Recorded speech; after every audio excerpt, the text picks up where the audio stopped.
Okay. So call the meeting to order. It is 7 o'clock. Agenda's in front of us. One change here that we're deleting delegation 2A, which will be rescheduled to a future date. Any other changes? Councillor Gromuk. Make a motion to accept the agenda as presented. As amended. As amended, excuse me. Thank you very much. Any discussion? Call the question. Those in favor? That is carried. Okay, so we start with our other delegation that was on here tonight. Glenda from Stars Air Ambulance. Feel free to come forward there, and Joanna will turn on that mic there. Make sure we get a little light there so the people watching at home can hear you. I'll let you introduce yourself. We do have the package that you had sent to us already, but the floor is yours. Oh, thank you so much. I guess this is on. Okay. It is, you betcha. Well, it's my pleasure to have this opportunity to present information to you about STARS. My name is Glenda Farndon, and I am the Senior Municipal Relations Liaison for STARS. So I've worked with municipalities across Alberta and BC for over 15 years. So this is an awesome opportunity to bring you further information and to impress upon you how partnerships are the reason that allows STARS to provide critical care anywhere. Next slide, please. So with the COVID-19 pandemic still looming around us, STARS remains under strict protocol to protect our operations. STARS transport physicians continue to provide critical care guidance. We assist local healthcare professionals with airway management, ventilation, and resuscitation procedures. We continue to see an increase in stress-related types of missions, for example, heart attack, stroke, drug overdose, and approximately 1 in 5 missions are COVID-related. Next slide, please. The pandemic has impacted our revenue in all funding areas. The long-awaited HEMS review released by the Government of Alberta posed several recommendations that would include new air ambulance legislation in Alberta, STARS to be recommended as the designated HEMS provider for Alberta, and increased provincial funding for STARS. But at this point, these are only recommendations.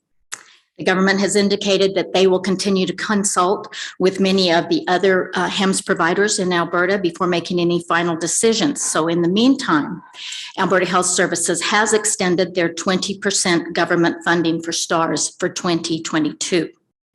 During these most challenging times, the demand for STARS is continuing to increase in addition to assisting with the pandemic. So we must continue to fundraise 80% of the crucial operating funds needed. Next slide, please. Oh, I'm sorry, back one. I'm sorry. The pandemic has forced us to think outside the box and be proactive in our support of our own mission. So we identified operational and fundraising efficiencies. Sadly, we had to downsize staff members across all 6 bases in 3 provinces, especially in the affected areas. The STARS lottery is our single largest funding source. So despite the pandemic, we went ahead in 2021 with the lottery, and Albertans continue to stand by our side as that lottery sold out. And we are now in the early stages of the 2022 lottery that just launched a week ago. The calendar campaign has significantly decreased with the inability to travel to rural communities. And so urban municipal partners offered to help, and the STARS calendars were for sale at many town offices across Alberta this year. We see an unforeseeable future of our mainstay events that directly support operations, but STARS cannot exist without community support.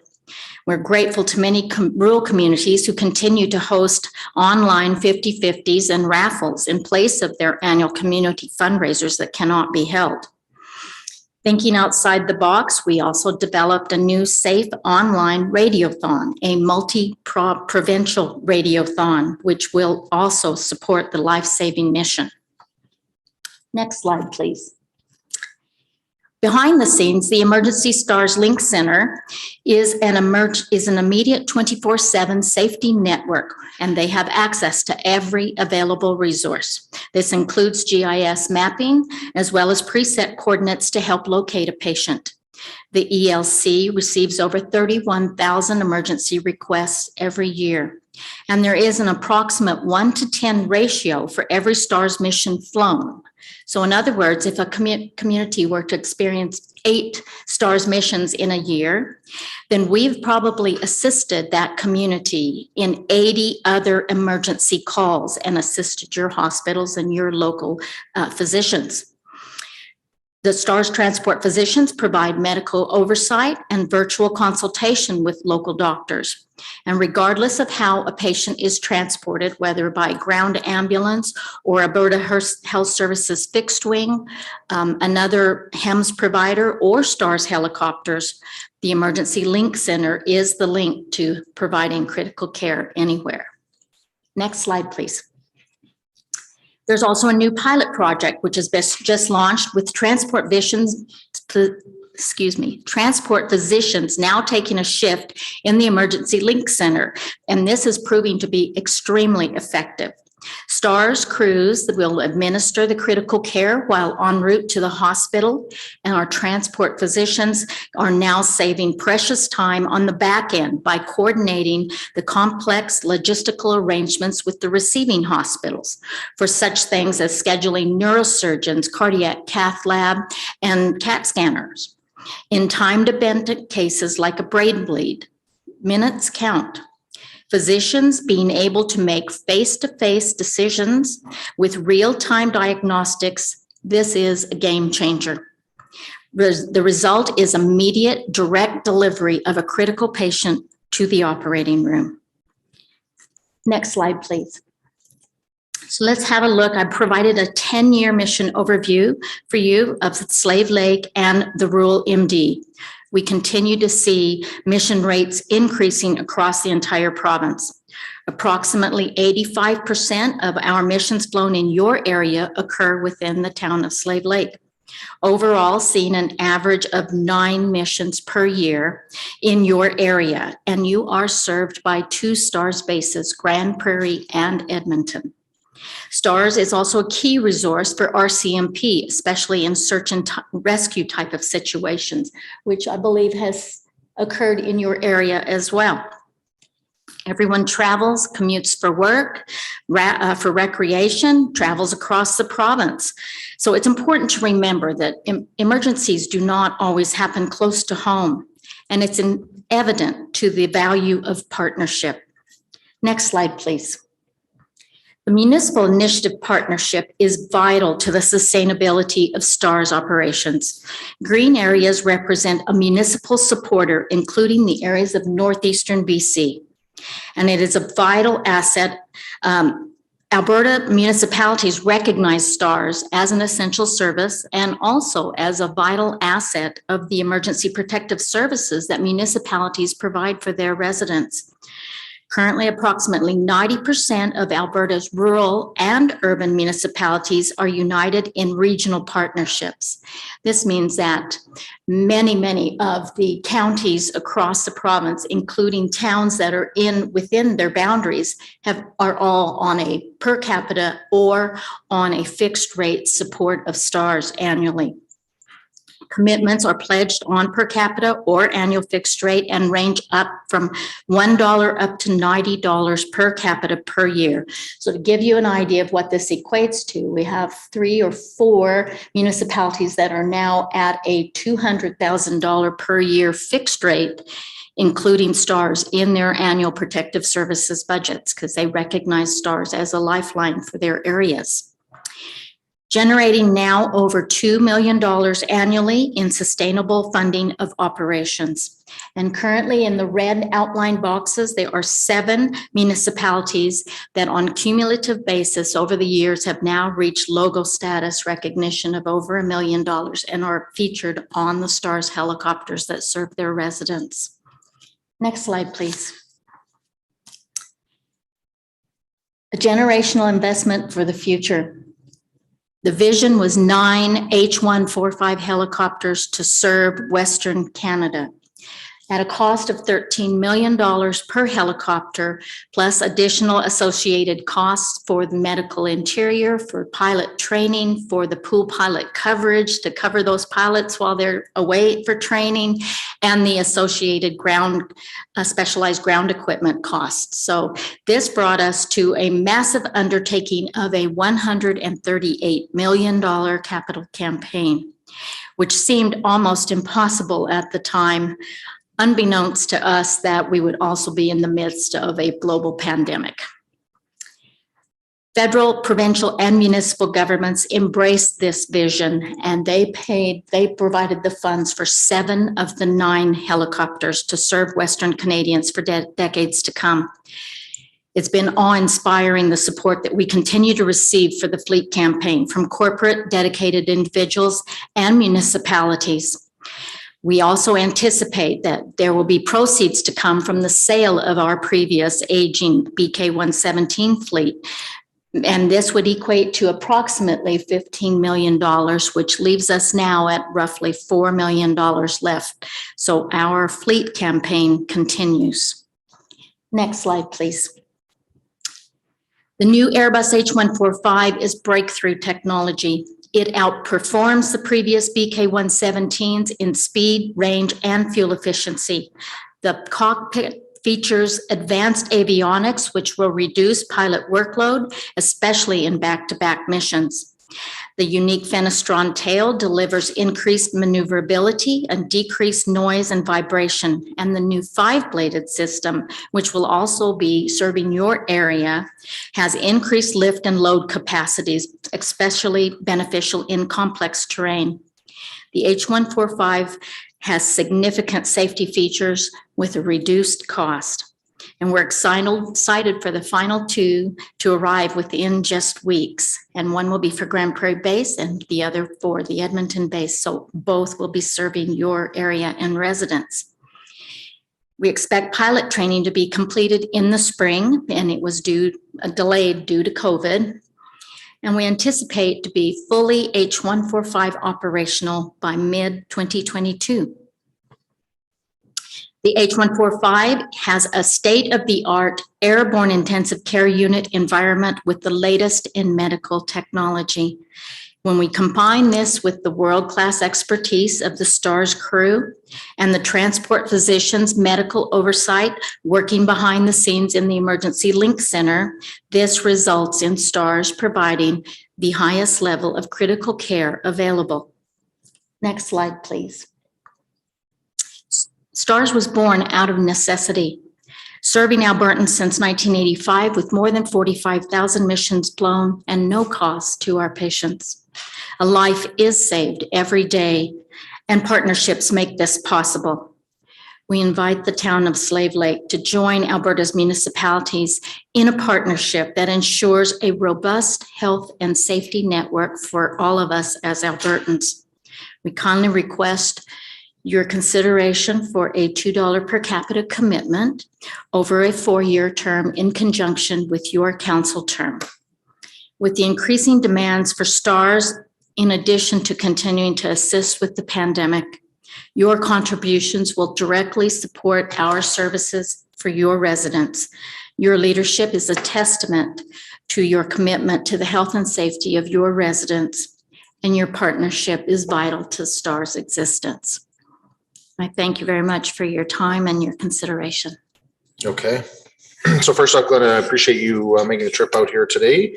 It is no doubt our region benefits from the fact that STARS is able to come in our area. I know with your bases, there's limited capacity of kind of where the edge of where those machines can go. And so we kind of end up on the edge of Edmonton, on the edge of Grand Prairie, but thankfully we're still in a bit of that window depending on where it is in the Slave Lake region that you guys are able to respond. So a couple of questions I had here. So first off, are you also presenting to the MD? I am in the morning. Okay, perfect. And this funding that you're looking for, is this operational funding or part of this capital plan that you're working on that's $4 million? It's for operational funding. It's for operational funding, okay. Okay. And so I noticed, like example, in 2021, we had 7 calls from this area. These were all inter-facility transfers.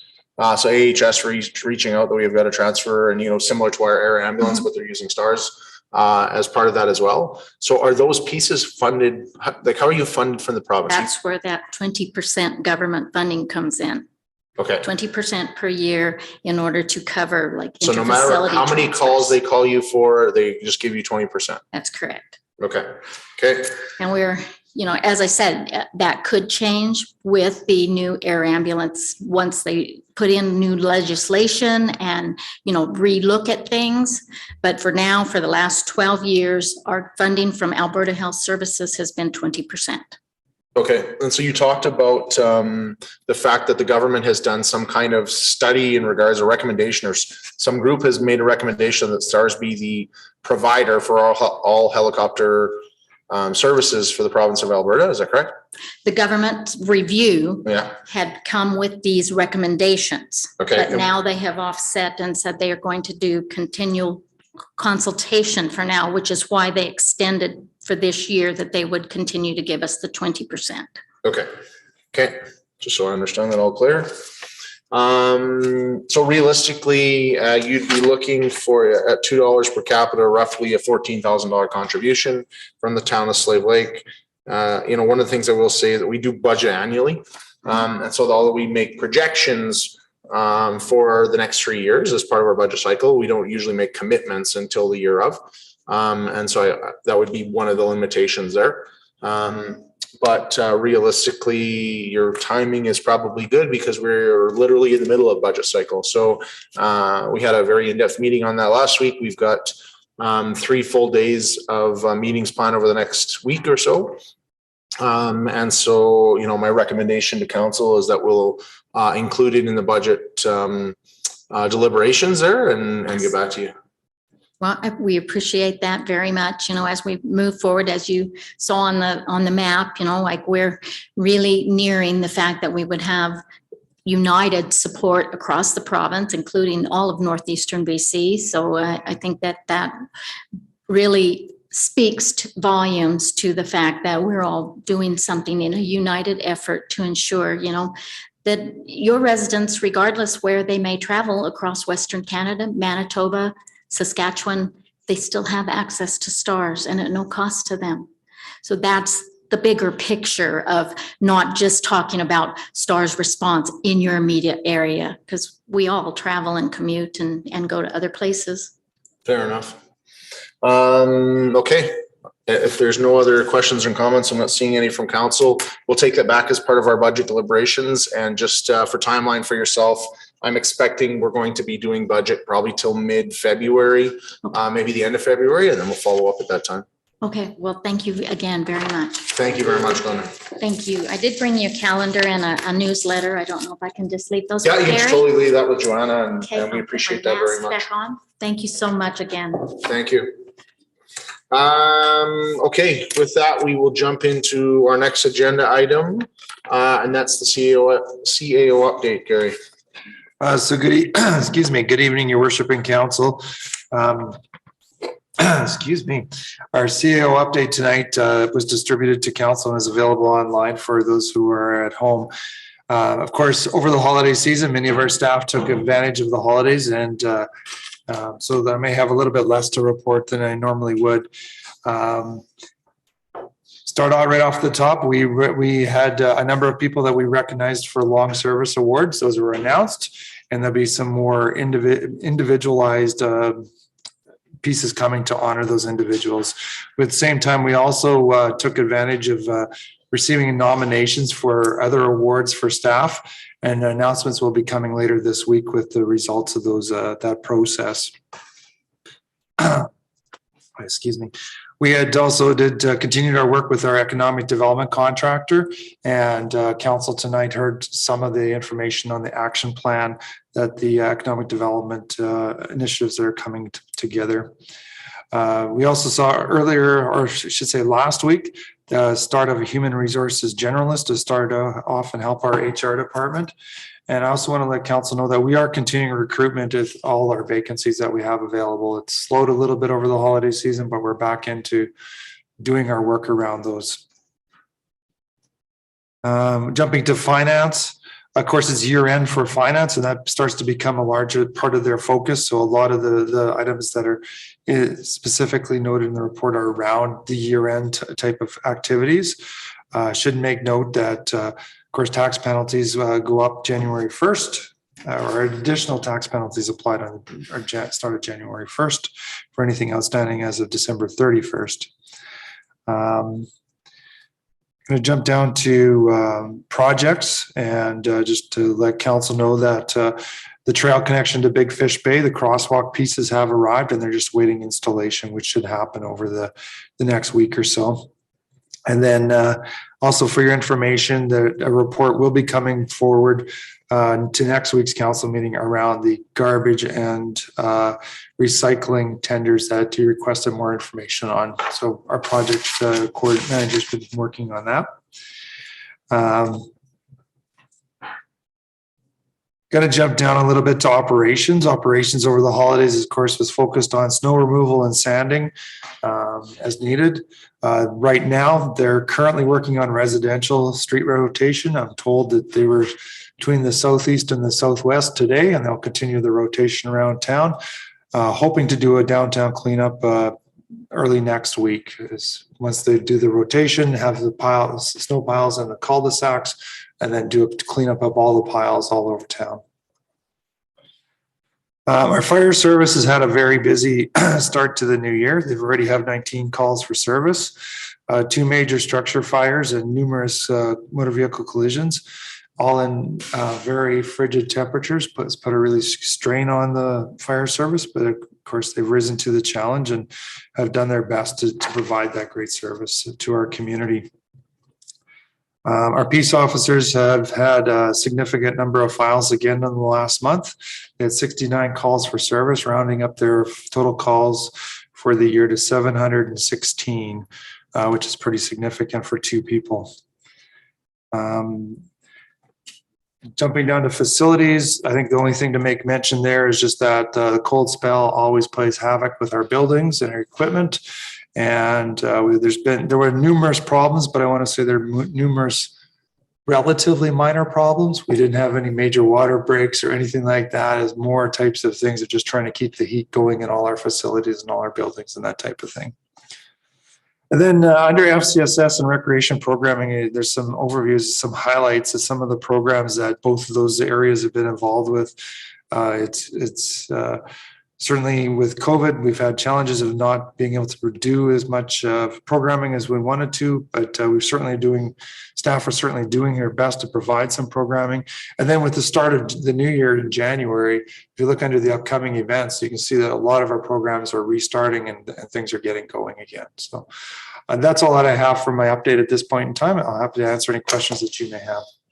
Okay, questions from council, comments? I'll fire a couple here real quick. Had a number of residents reach out to me over the last a couple weeks about the conditions of the roads in town, largely because they're icy. And so I had to remind people, I want to take this opportunity to remind them again, our sand and salt mixture only works up to approximately -20. And so then basically if it is colder than that, it's basically like a sheet of glass. When we throw the sand down, the salt doesn't actually do anything. The salt doesn't bind and it just kind of blows off and goes nowhere. So it becomes a fruitless waste of time and exercise. And so I think that was frustrating for some of our residents with this long cold spell, but just wanted to remind our residents that that's how that process works. I will say it is also going to be quite frustrating for our operations crew over the next week or so, where we go from these -50 temperatures just about to all of a sudden plus temperatures. And so during the day, all of a sudden water is running and at night it's got nowhere to go and it's freezing up again. So I will just say to the public, please bear with our operations guys who are going to have their hands full over the next week, combating Mother Nature who can't make up her mind. One of the comments, though, and I don't expect an answer tonight, Gary, but if you'd fill us in, maybe shoot an email or whatever else. I had a couple businesses reach out and say, hey, like, when is a downtown hall happening there? How's they're running out of parking spots and that sort of thing. And so I know it's on the guys' radar, but I didn't have an answer. So if you can filter that one back to us tomorrow, that would be fantastic. And that is all I had. Okay, and if there's nothing else, we will jump into the rest of the agenda. And so we'll start with FCSS. Mercy Hoover, weren't you here just like 8 years ago or something like that? Just like 8 years ago, and I'm back. Yeah. I've only been here for a month and a half, and here I am. Okay. So FCSS, or Family and Community Support Services, as it's more formally known, is a partnership between the province and municipality. It's local preventative social programs. So our primary prevention is community development, and our secondary prevention is community-based services based on local need. So we work on supporting individuals, families, and community. What we've come up with is 6 areas of focus for Town of Slave Lake FCSS. First one's youth programs. So these are non-sport focused. They foster inclusion and community spirit. So a couple of things we're working on is we currently have Roots of Empathy programs going, and we're going to provide more of those in the following school year. We have home alone and babysitter safety. We have anger ed happening in the schools right now. And we're going to newly develop some youth drop-in once a month.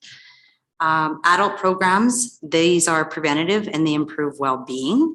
And so we have seniors home support and seniors week as well. We're going to get the anger ed program back up and running, as we have an extensive waiting list of people wanting that program and requiring that program. Under community programs, we've got, these are universal programs and they're barrier free, and they provide positive experiences and they build community connections. So we're rekindling the family fun nights, and they're returning starting in February once a month. We also are providing community supports, and we created a community supports document that just came out in December, and we're going to grow on that and work on a community directory like we used to have that will also include some recreation and leisure activities.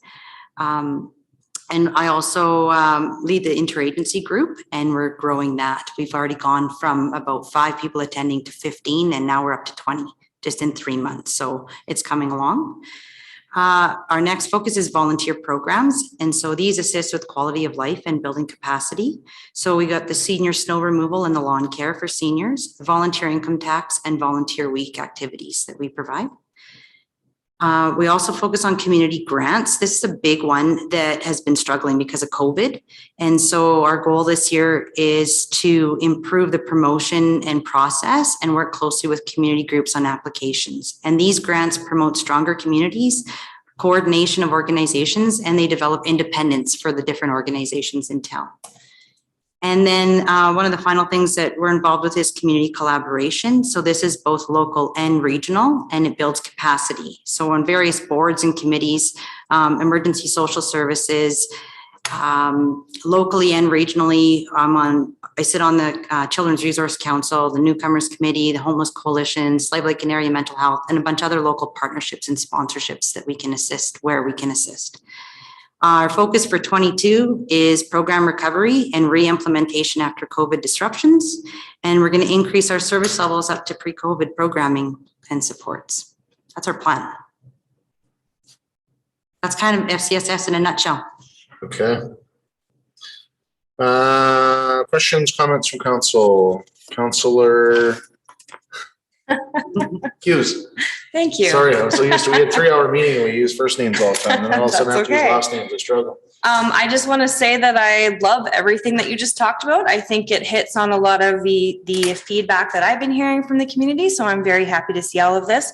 Can you elaborate on the list you were referencing that you're going to be passing out? What was On the community resource guide? Yeah. I brought some. So Oh, I can okay. share them with you guys. I can leave. But them. what is it a guide So for? basically it's how to contact the supports in town. So there's Okay. different things on there like money support, like income support or family supports or family violence support. So it's 1-800 and local numbers that you can access 24 hours to get the support you need and get the referrals that you need. Okay, and you're going to be passing those out to residents or what? They go to everybody. So they go to all the social services supports in town. So we've passed them out through interagency and made them available. And then they're also on our website under the FCSS umbrella. Okay. And they're here as well. And then when we get the newcomers thing going, they'll be a part of that newcomers package as well.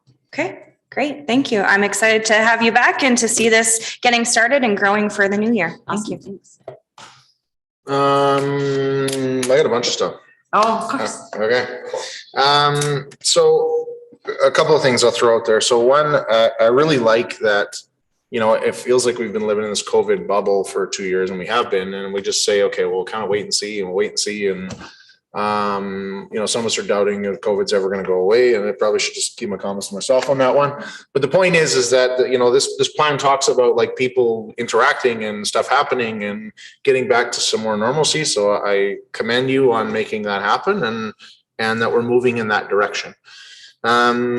Youth drop in once a month. Could you help me understand what does that look like? What kind of ages is that for, and roughly idea, like where would that take place? So youth drop-in will be focused on like preteen and teen. So grade 6 to grade 12, essentially. Okay. I've reached out to all 3 schools in town and asked them for some feedback from their school councils on what would the youth like to see. We have quite a few sport opportunities, but what are some drop-ins we could provide? So some ideas that have come is like a board game night, or even like an electronic night where they can bring their own and all kind of play Minecraft together or Connect or whatever they want to do. I'm going to start it off in April with some outdoor events. And so that way it's all inclusive. No one's left out. And we'll do some kind of outdoor team building stuff with the teens, and then gather ideas from them and see what they would like to do from there. My goal is to do as much outside activity programming as possible. Okay, love it. Just to kind of work around COVID. One other thing that comes to mind is, you know, with having ParentLink gone sideways with the Children's Resource Council that's doing a bunch of work there, I imagine that you guys are already connecting. But one of the things I think that sometimes we struggle because they have the spoken hub model, and before we get into that and too much being a spoke, sometimes the communication takes a bit to come out, and how does it get distributed?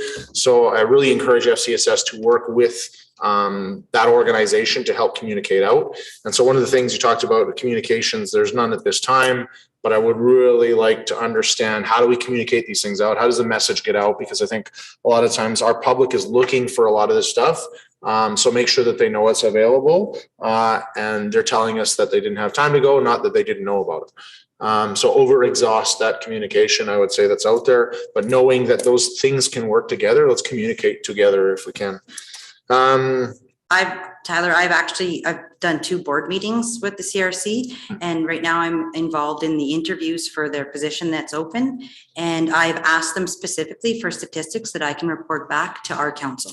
Perfect. So love it. I'm pushing forward on that. Keep running with that stuff. Work with Children's Resource Council. 2-on-1. So you talked about the resources that are on this list and how you can connect. 2-on-1 is something that we talked about with the minister actually when we were at the legislature back in November. And so what I understood at the time is that there was limited resources. What 2-on-1 is, for those listening at home and trying to understand what the heck I'm talking about here, is there's a provincial resource that you basically phone 201 and say, I need help with X, and they point you in the right direction.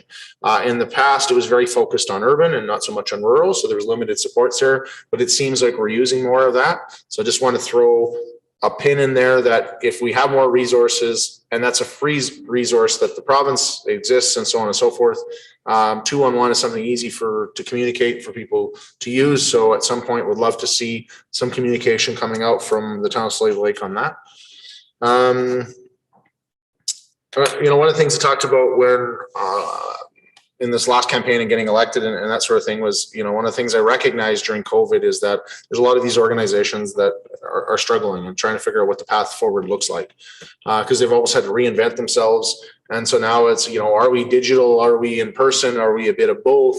Do we need to switch gears totally? Do we need to go back to what we're doing? So I'll really be looking to FCSS to kind of give that feedback to us to say, like, this is where I think we need to concentrate our time or energy. This is how we can help. One of the things that always seems to resonate in my head is that, if there was one single thing that would help this group, all of these groups, maybe more than just throwing money at them, would be admin support. And I know FCSS does a lot of that already, but I'll be curious to hear some feedback, later in the year to say, this is what I'm hearing. This is where I think that we could concentrate some of our time. This is where we could have some quick wins. Because one of the things that I don't want to do either is that FCSS, just like the town of Slave Lake, just like our recreation departments, and Jill and the frustration that she has to live with every time to go through all these restrictions as a change, we have to constantly adapt. So I just recommend that we keep doing that, and council needs to hear where we're winning, where we're losing, and where we need to focus.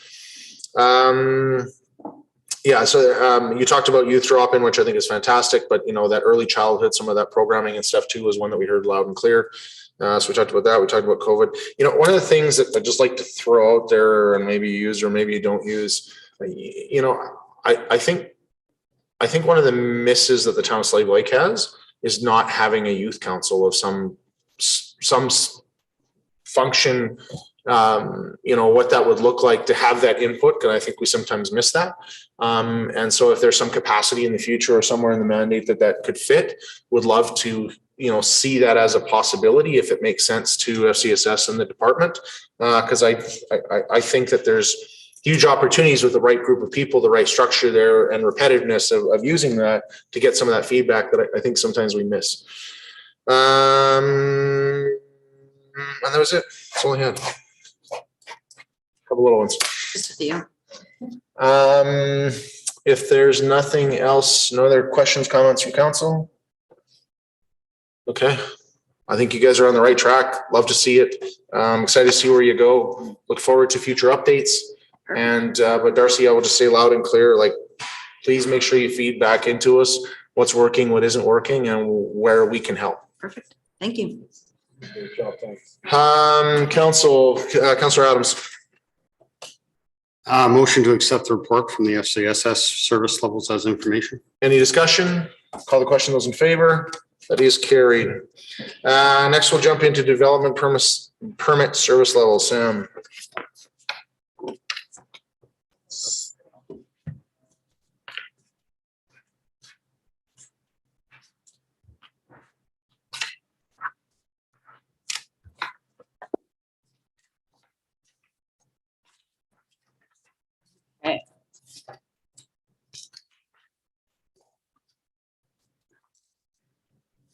So this is for our development permits service levels within the planning and development world. I did not look up that on the big screen, obviously. So within 21 days of receipt of a complete development permit application, a development permit will be a decision will be rendered and a permit issued. For discretionary or variance permits, there's an application requiring a decision of the MPC, or a complicated application decision will be rendered within 28 days. Now, the service levels mentioned in this presentation are based on being fully staffed in the department, but these are also numbers that are within the MGA and are required numbers. I can tell you that I have been typically, as the one person staff in the last year, doing it in 14 days. Excellent. Except for the MPC, because we only meet once a month. Okay. So I'm going to just go over what a development is. It means an excavation or stockpile and the creation of either of them, a building or addition to or replacement or repair of a building, and the construction or placing in, on, over, or under land at any of them. A change in the use of land or a building, or an act done in relation to land or a building that results in or is likely to result in a change in the use of the land, building, or a change in the intensity of the use of land or a building, or an act done in relation to land or a building that results in or is likely to result in a change in the intensity of the use of the land or the building. Now, I hear all of the time, I'm not building anything. I don't need to fill out a development permit because I'm not developing anything. I just want to do X, Y, Z, which I understand.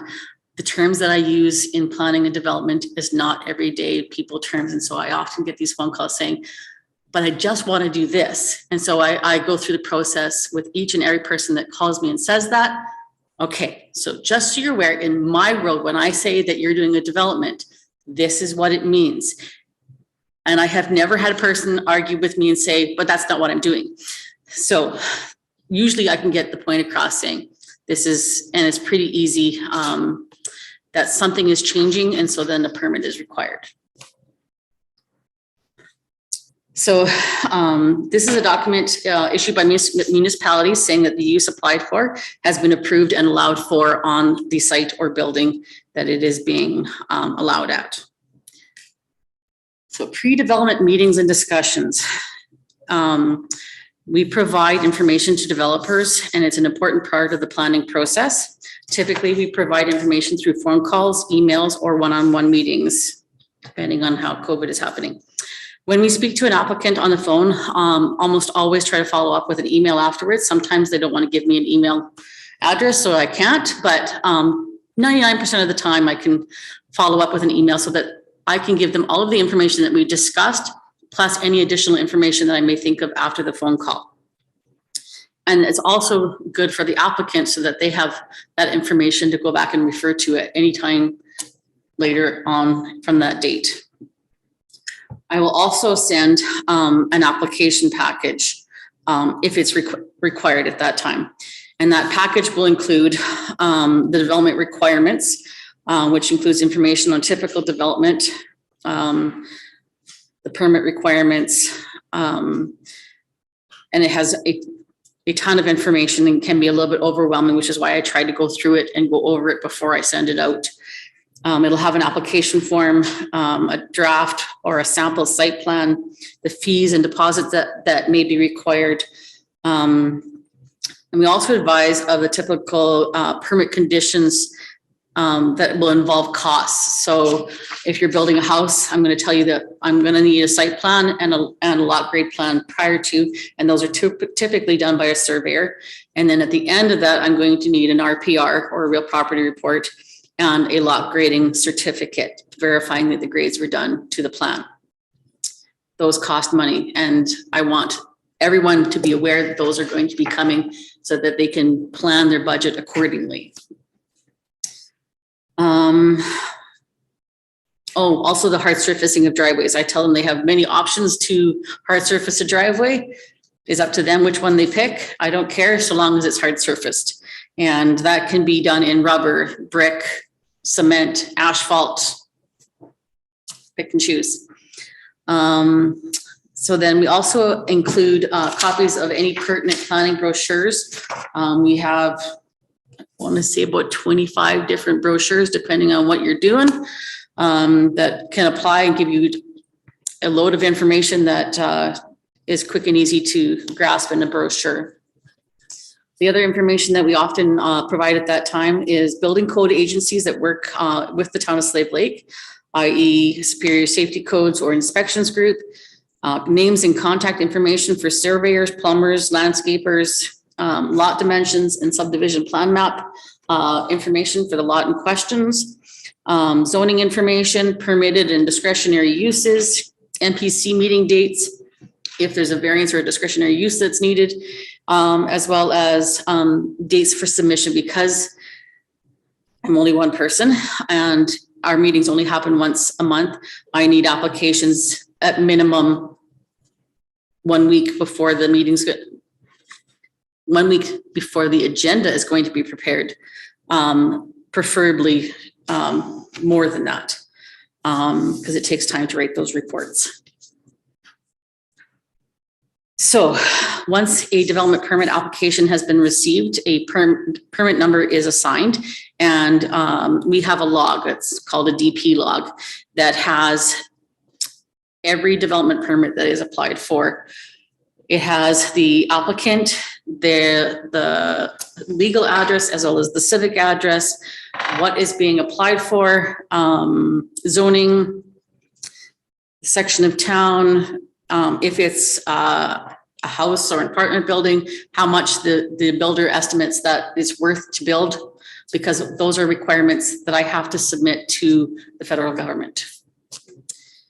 The MGA also requires that the municipality maintain that register or log of development permits, applications, and the decisions.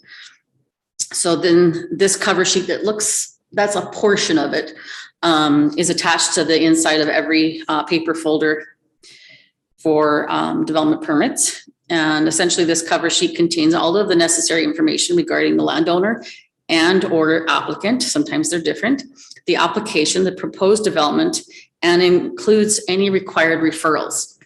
Now the staff check the current title for the lands to make sure that first of all, that the person applying who says they're the landowner is actually the landowner.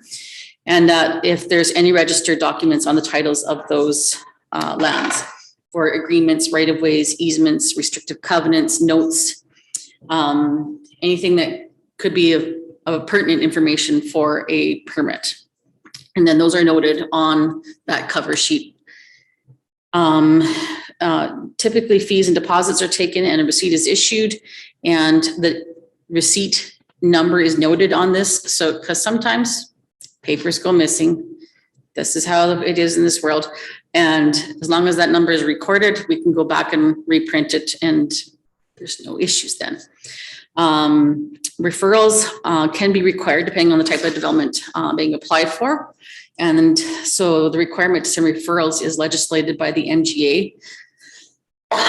Excuse me. And so as part of this is the listing of, if you're doing this, this is how it has to be the referral agency. And then on the blank space there is where the date is of where we would send referrals to those people. Okay, so in order to determine if an application is complete, we conduct a plan review first, unless the development is minor in nature, like a shed or a sign. There are a few exceptions, but this is the typical process for a development. So there are several reasons why we do this plan review early in the process. And this is so that we identify any items or information necessary to properly assess the entire application. This determines if the proposed development complies with the regulations of the land use bylaw. And it streamlines the process so we don't have to go back and forth with the applicant multiple times saying, oh, I forgot, I need this.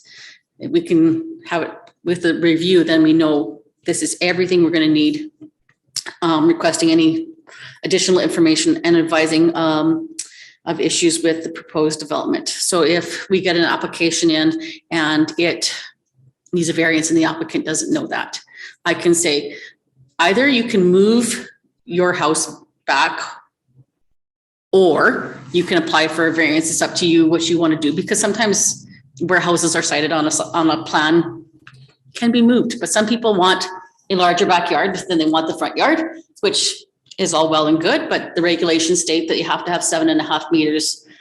And I like to think it's an easy enough process to go forward and get that approved if you would like to have a lesser front yard setback.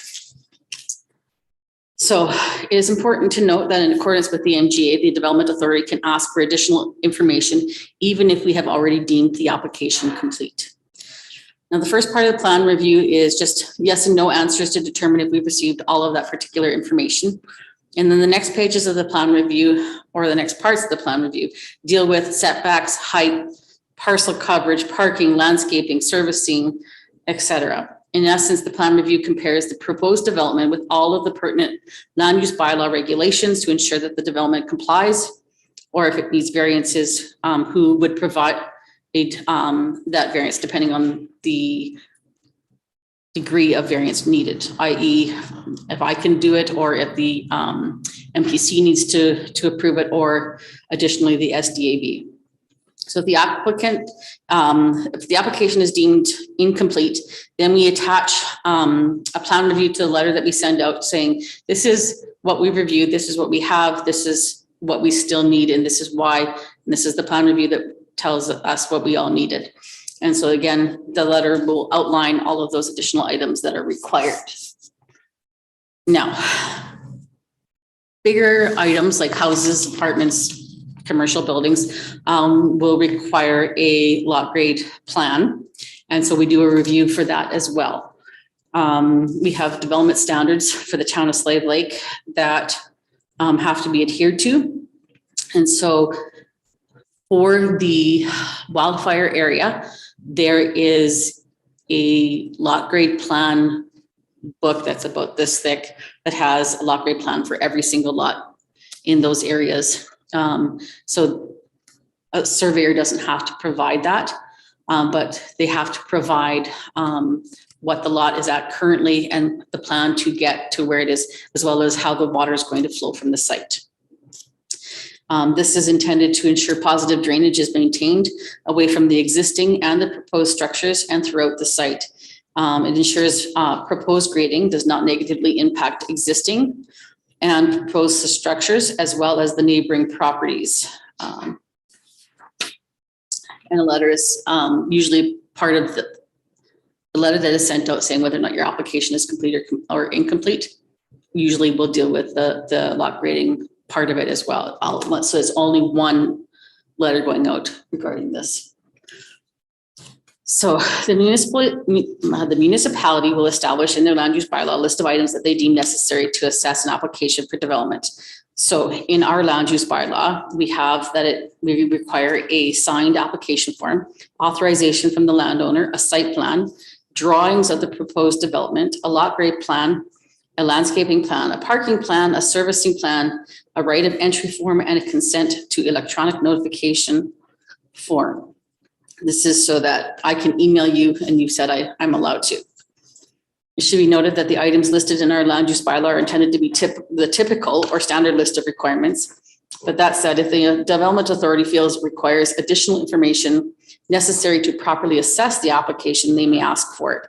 For example, sometimes a geotechnical investigation or a channel migration study may be required.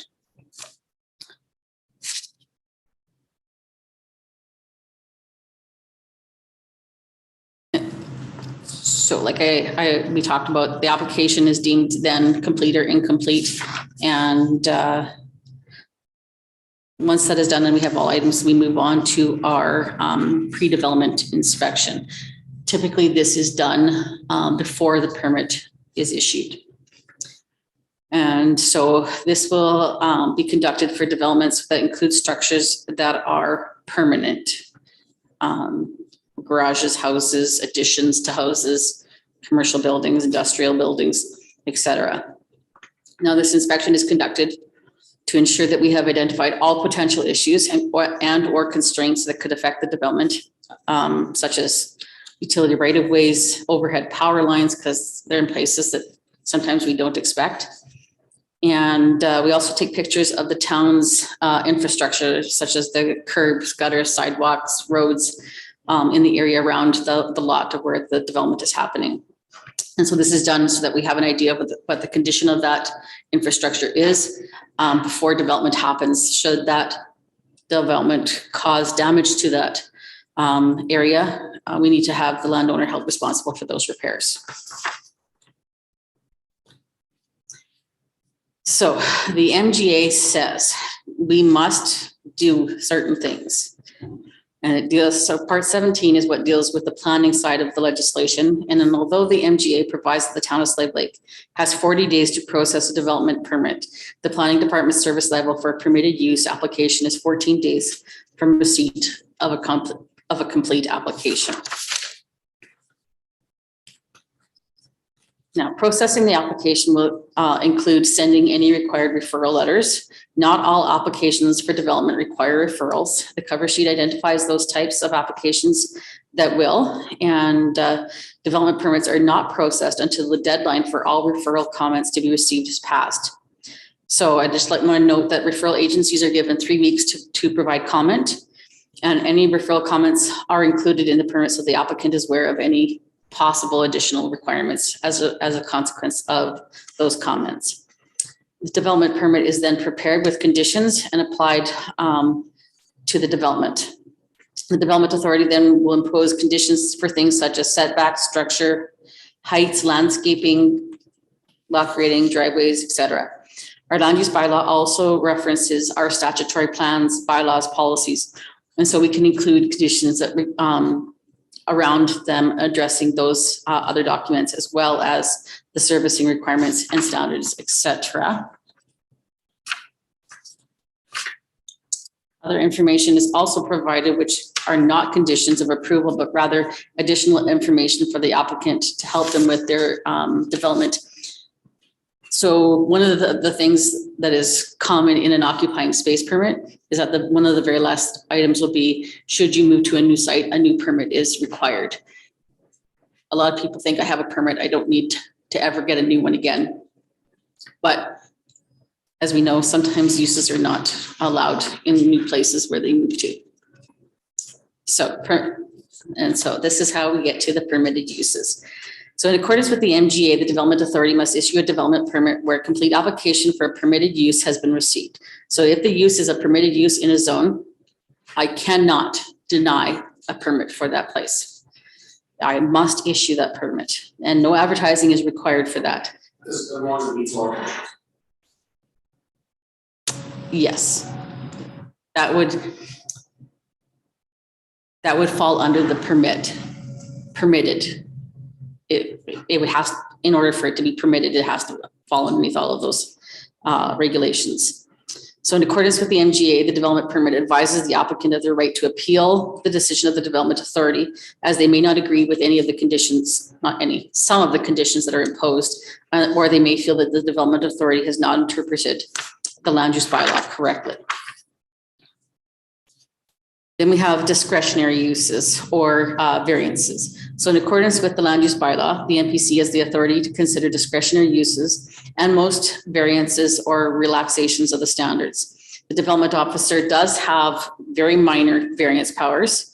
If the application must go to the MPC, a report is prepared by administration that includes all of the details of the application, references to the appropriate sections of the applicable statutory plans, and the regulations from the land use bylaw. A recommendation is included and a motion, and this motion will include conditions for consideration. However, the MPC is not bound by those listed in the report. As the MPC is the development authority for these applications, they must consider and approve all conditions that will be imposed. So in accordance with the MGA, the development officer is required to give the MPC a recommendation on the discretionary use and variance applications. And so those are always included in those reports to them. So once the MPC renders a decision, that decision is advertised on our website for a period of 2 weeks, as well as our social media. And this is to provide adjacent and affected landowners the ability to appeal the decision to the SDAB, or the Subdivision and Development Appeal Board. In some cases, like home-based businesses that are approved, that will be advertised, as well as the adjacent landowners would receive a letter saying that your neighbor has been approved for a home-based business.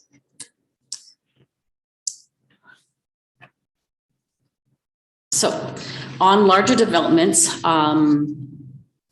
we review the development permit with the applicant before releasing it to them. And this is because we're finding that there were a lot of developers that weren't reading their development permits, or we were having one person apply for it and another person doing the actual work. And the person who was doing the actual work didn't get a copy of the development permit, so they had no idea what was actually approved or required as part of that. And so while we understand that the responsibility to read and understand a development permit absolutely lies with the applicant, the planning department felt that this was an area that could be improved upon through better customer service. And I will note here that because of COVID, we made a few adjustments to this process. So instead of having them come in, because we're trying to avoid having people in our offices, I take and write an email, and I will actually typically call them and say, this is just a few of the items that are going to be in your permit. And then I will send an email highlighting the items that require them to do something and return something back to our offices. We've also added a small satisfaction survey to the form as well to obtain feedback on how we can improve our process and get feedback on how the applicants feel that the process was. The planning department also includes information for the developer that is pertinent to their development, such as a homeowner's guide to lot grading, driveway development guide, landscaping brochures, development deposit brochures, Fire Smart guide to landscaping, Fire Smart homeowners manual, new home warranty program information, and utility right-of-ways brochure. Now, once the development permit is issued, you have 18 months to complete. Typically, most people are done within those 18 months, but occasionally there's those one-offs where somebody's trying to do it all by themselves and they're working full-time as well, and they don't get it done in 18 months.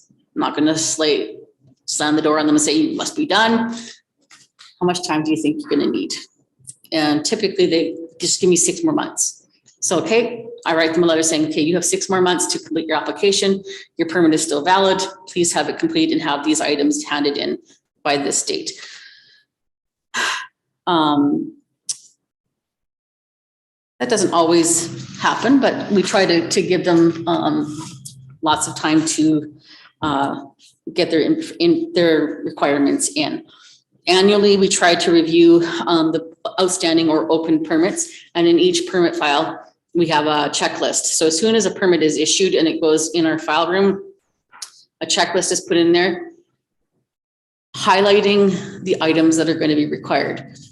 So for a house, it will be the RPR, the lot grade plan, whether or not they have opened a water account, utility account, bought a water meter, when that was done and installed, because we need to know that they've actually done that because it's a condition of their permit. If their driveway is complete, if it's less than 8.5 meters, et cetera, et cetera. And in order to close out that file, that checklist is reviewed and checked off. Once we have all of that, then we will do a final inspection of the property. So the intent of the post-development inspection is to ensure that the applicant has complied with all conditions of the development permit. And most often the inspections do not include entering a structure. However, if the development permit was for a secondary suite or apartments above commercial, an inspection of the residential unit is conducted. And we try to keep it brief. And it's just main areas only sort of thing. Lot grading inspections are typically conducted at that same time, so that we only have to go to the site once. And this is the things that we look at. The exterior of the development is complete. Hard surfacing of the driveway is complete. Driveway measurement is taken. That is something that is also on that checklist, is we actually measure the driveway from one side to the other, and it's written down so that we don't have people coming afterwards saying, but my driveway was this when you gave me my deposit back, and now their driveway is 10 meters wide, which is not allowed. Landscaping is complete in both the front yard and the rear yard. No structures are on right-of-ways. Civic addresses are posted so that they're visible from the street, so that emergency services can get to them if needed. Pictures are taken to document the on-site conditions at the end of development from the front of the home and around the entire yard. Just to document lot grading, as well as to document the entire frontage of the house or development upon completion. And then we also take pictures of the town's infrastructure to verify that they're the same or similar to when before development had taken place. So these, that's it for that. And then I come back to the office and I write a letter saying, congratulations, you're all done. Everything is good. I'll be refunding your deposit. Typically this process takes about 2 weeks to get the request into finance, get a check back from them and sent back out, and it's sent out with a letter saying, we consider your development permit closed now. Congratulations, here's your deposit back. Thank you very much. And then we scan the entire development permit file into our land base and file it away into the proper land base file. And that is our process. Hey, comments and questions from Cal? Oh, sorry. You're ready. There we go. Sorry, thanks, Sam.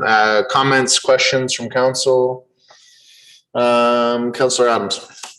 Just a quick one. You had touched on collection of a survey at the end of your. On big permits, yeah. Right.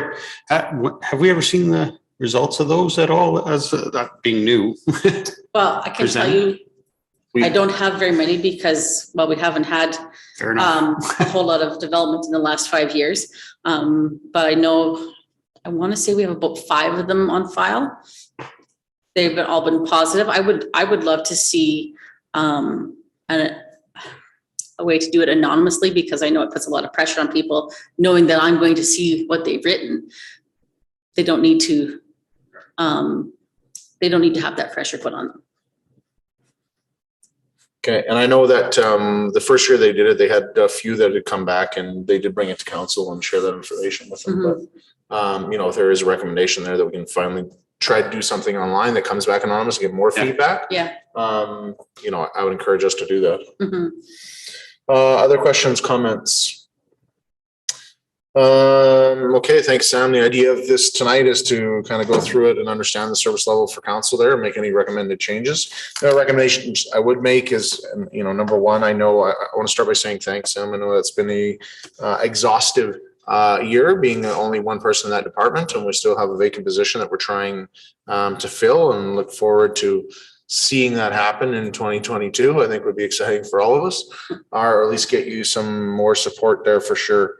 I'll also be curious to know when the dust all settles there, having gone through it there by yourself for a year, what tweaks would you make to the process? What things do you think you could do differently that would make your life easier, would make it easier for planning and development, and make it easier for the consumer, the resident, the taxpayer, the customer that's coming in? Because I think it's important that we're always refining those processes to make it easier for everybody. But if there's nothing else, I would entertain a motion from council to accept as information. I'll move that we accept the report as information. Thank you, Councillor Ferguson. Any further discussion? Call the question. Those in favor? That is carried. Thanks, Sam. Have a great night. We will next jump into page 25 of our 200-page package here, and talk about the community readiness for newcomers integration project. Jill. Good evening. So back in early 2021, our economic development officer at the time applied for a grant through Alberta Urban Municipalities Association, so AUMA, which is now Alberta Municipalities, as part of their Welcoming and Inclusive Communities initiative. So there was a couple of goals for the initiative that included so coming into communities and figuring out what their strengths, weaknesses, and gaps were for local and regional services for newcomers coming in. And they're looking at newcomers from both newcomers to Canada, which is more their focus, but also just newcomers in general coming to the community.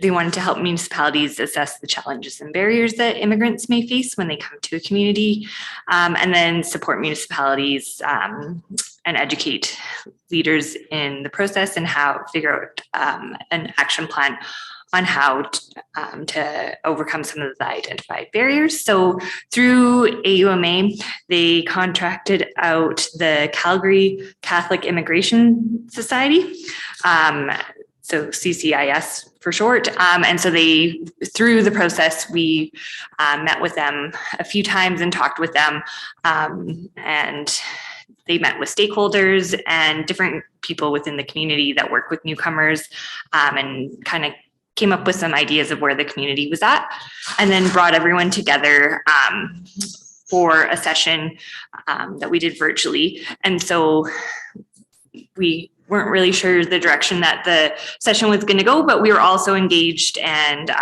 ready to act, that we were able to identify a couple of areas to start on and some initiatives that we wanted to do. And then also through the process, we have started some action plans, which is really good.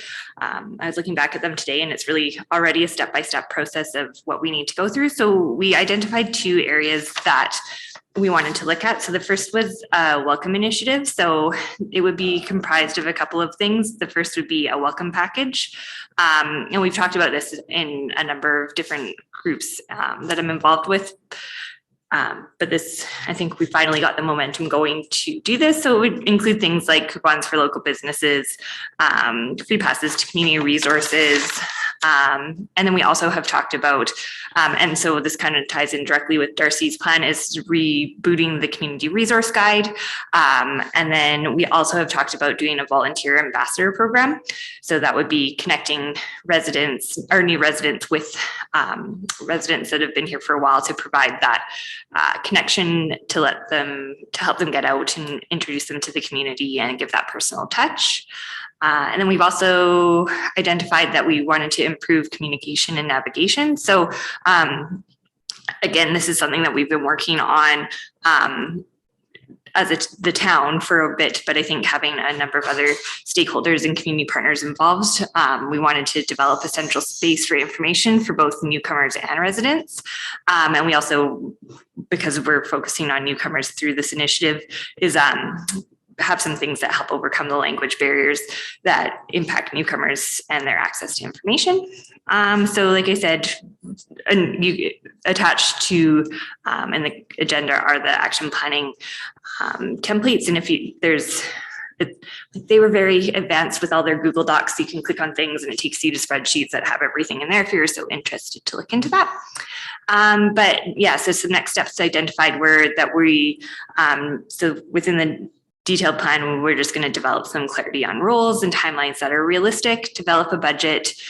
So our plan is to just do this within our own budgets. We did look at, through the provincial government, there is the support for newcomers integration grant. We did look into applying for that. However, it's way beyond what we have the capacity to administrate. Like there's 90-day follow-ups, 180-day follow-ups. You have to spend $350 to $400 per client that you're servicing. So it wasn't really something that was in our capacity. So our plan is to just do this within our budgets, as well as through community partnerships that we've initiated through this.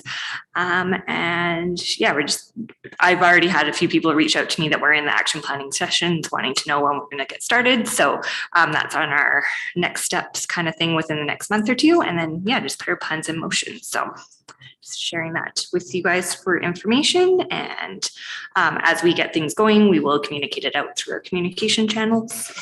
Yeah. Okay. Questions, comments from council? So I will say that I was approached by this group as a stakeholder, and had some great conversations with them. Was also joined yourself and Councillor Ferguson was there, and some of our staff for kind of the rollout of what they found. What I thought was great, and I want to give you acknowledgement of is the fact that, Jill, I think there's a lot of quick wins in here. And I think that was what was identified. Yeah. And I think first impressions are really important. And so as a community, if we're trying to make a positive first impression, we're trying to get people to grow roots, we're trying to grow our population, get people to stay here. I think doing this well should be important. And so what I recognize from that, what I recognize from tonight, is that we are already doing some work. We're moving towards something different than we've currently have, and improving our level of service. And that we care and recognize that this has value. So just want to give you compliment for that, and I appreciate it.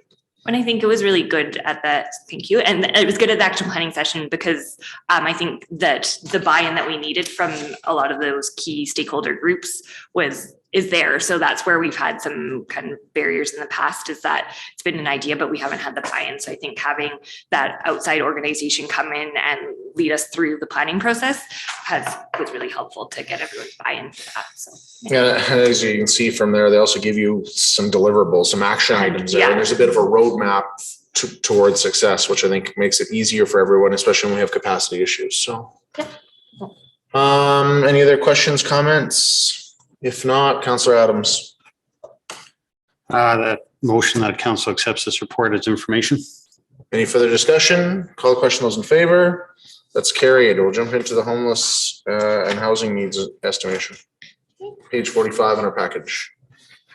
So over a period of 30 days in August and September 2021, the Rural Development Network did a needs assessment using their step-by-step guide to estimating rural homelessness in the Slave Lake area. So the purpose of this project was to get a better understanding of the existing needs of our residents, as well as improving the data of homelessness and housing needs for Slave Lake and the surrounding area. So the focus wasn't just on homelessness, it was also about housing needs in general. So the purpose of the survey was to get a holistic view on individuals' ability to obtain and maintain safe and reliable housing. It's also noted that just this is a snapshot in time, and that there is also a number of people that weren't captured as well. You'll see a note in there that there was also an additional 15% of people that were surveyed that then withdrew their consent. So this is a number that we have, but it's likely way larger than it is captured in here. There's 187 people surveyed. Those people also have dependents and other adults that live with them. So it was within the survey, it was determined that there's 155 individuals that are either living in insecure housing conditions or sharing these conditions with their respondents. So then it kind of goes, so within the report, it goes into what those people qualify, or like how, so there's a number of different levels of this. So there's 59 people that are at risk. So at risk would be living in insecure housing, so that they're not able to meet their rent payments, that their living situation is unstable, sorry. So they're not necessarily homeless yet, but they're on the verge of that. There's 70 individuals that were identified that are currently in temporary housing. So they're like most often people facing some illness or medical issues that have been living in their accommodation short term. 11 individuals who are emergency sheltered. So that would include making use of something like the MAT program or women's shelter. Often those people have addictions and substance issues. They're not able to make rent payments. And then there's also 13 individuals that were identified that are living, that are unsheltered. So they're living in makeshift shelters, vehicles, tents, or sleeping in public spaces. So kind of from an advocacy point for anyone working on homelessness or us as a town, it gives us some more solid numbers to lobby for certain things. It also went into some of the things that they're coming to the community for, utilizing in the community. So most are looking for things like basic needs, health and wellness, financial assistance, and family and parenting.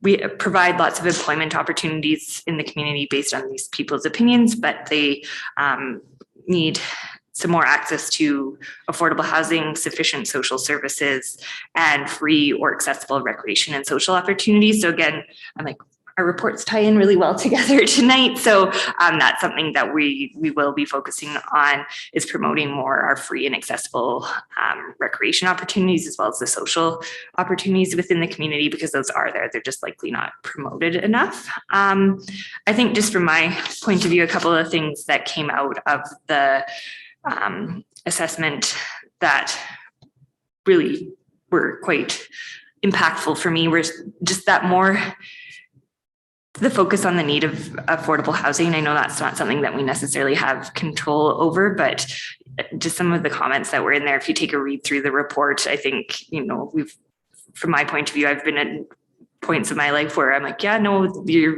you're making good money, but rent is way too expensive if you have a child and thrown in there. It's very difficult to afford your basic bills and your housing. Things like COVID throws a loop in lots of people's plans. There's a comment in there about a mom that was on mat leave and her husband lost his job due to COVID. So they're just making ends meet. So just, I think, give some insight as to why people are in these situations a little bit more.